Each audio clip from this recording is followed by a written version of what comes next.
Hi, I'm Dr. John DeMartini, and you are listening to Empowered Living. Hi, this is Byron Katie. Hi, this is Greg Braden. Hi, everyone. I'm Dr. Pat Basili, the host of The Dr. Pat Show. Hi, this is Dr. John Gray, author of Men Are From Mars, Women Are From Venus. Hi, this is Joan Borisenko. I'm author of Your Soul's Compass. Hi, this is Dan Millman, author of Way of the Peaceful Warrior. Hi, this is James Redfield, author of The Celestine Prophecy. You've tuned in to a radio show that can truly change your life. It's time to break free from the prison of your negative thoughts and release your greatest self.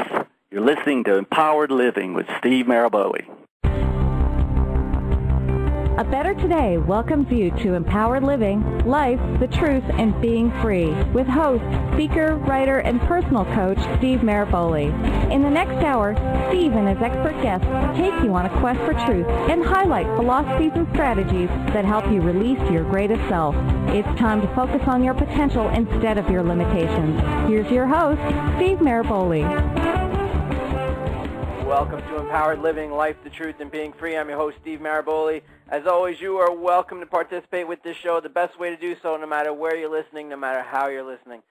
The best way to participate with this show is through AOL Instant Messenger. The screen name is ABT Radio Show. That's one word, ABT Radio Show. Just tell us who you are, where you're from, and feel free to ask a question of myself. We got a great guest today coming up shortly, Deborah King. Deborah King. Sorry, folks, we got a glitch. Deborah King is here. She wrote this amazing book called Truth Heals. What you hide can hurt you.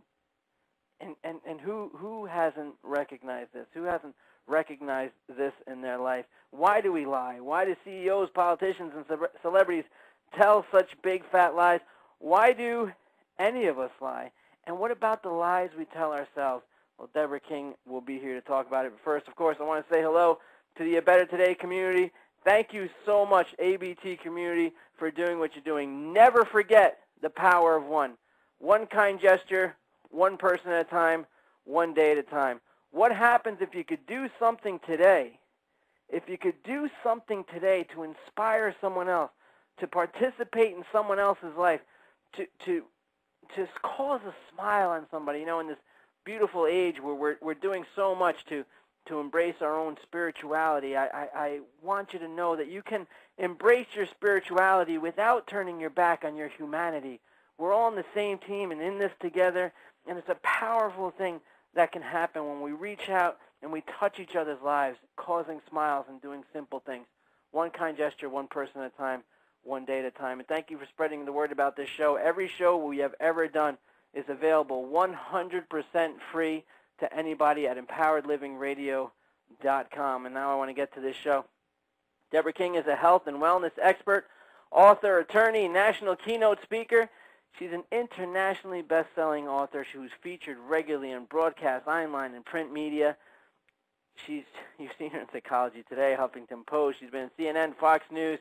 This woman knows what she's talking about. We're really excited to have her on to talk about her new book, Truth Heals. What you hide can hurt you.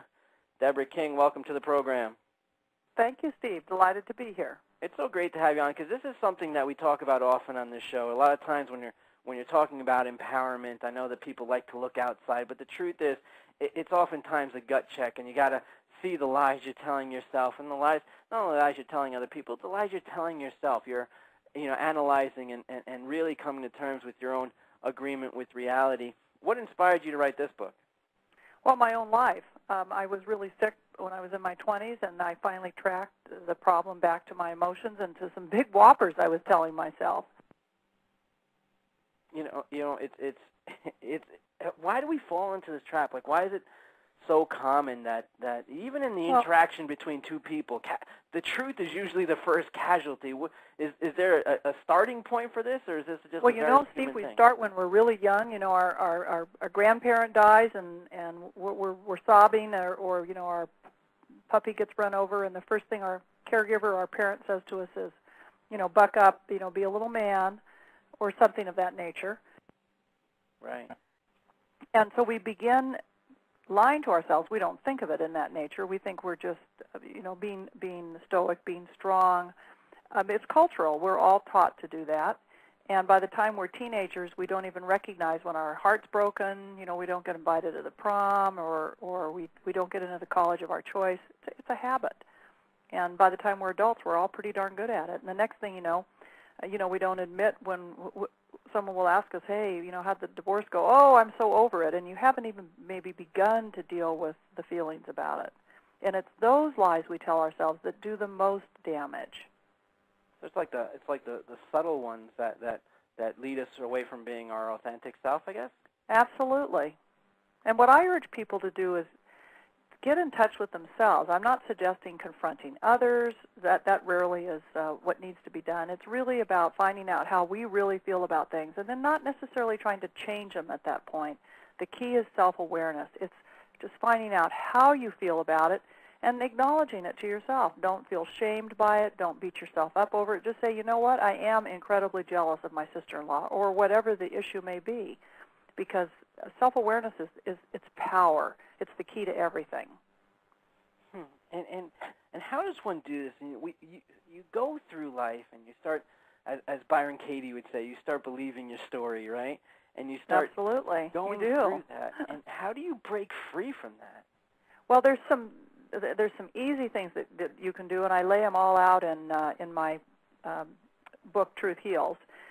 So many of them can be done at home. They're all free. One of the easiest things to do is to write. I hesitate to use the word journal because you don't have to think of it that is that elaborate. You just grab your laptop or napkin and pencil, and to give 5 minutes and just write something that you're upset about that very moment.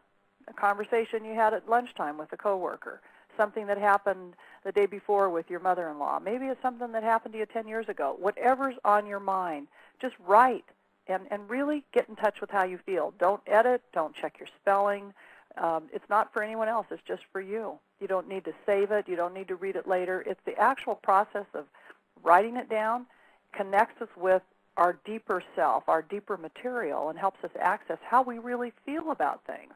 It's also actually a process. So not only are we getting in touch with our feelings, but we're actually processing them by writing them down. Folks, we're speaking with Deborah King. She's the author of a new book, Truth Heals. What you hide can hurt you. Deborah's got quite an extensive career experience. She's very well respected in our industry, and I'm really excited to have her on. Feedback's at AOL Instant Messenger. The screen name is ABT Radio Show. In your own life and developing, you are, and you'll probably be the last one to say this, but you are very well respected in our field. You're an internationally best-selling author. People from celebrities and international superstars and people come to you for advice. At what point were you able to have that gut check for yourself? Because I know you couldn't get to this level unless you had that. Was it a huge moment in your life that everything changed? It was.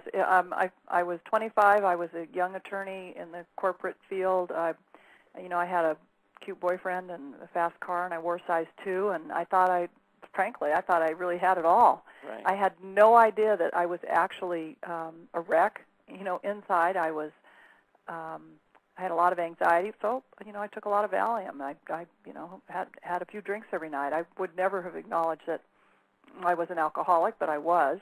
And the next thing I knew, I had cancer. Whoa, that was a wake-up call. Okay. At 25, and I stopped. For the first time, I actually, got off that treadmill, and I thought, what's going on here? There must be something wrong. Surely this health and happiness that I thought I had can't be a breeding ground for something like that. And so I really started to look inside myself. I started with counseling, therapy. Then I got interested in alternative medicine because the treatment for the type of cancer I had at that time was pretty invasive surgery. I was a young unmarried woman. I wasn't eager to do it, and so I started looking at a lot of different areas and modalities in the alternative medical field. And this was a huge eye-opener for me. The more I looked, the more I learned about myself, and it was not an overnight change. It was a process.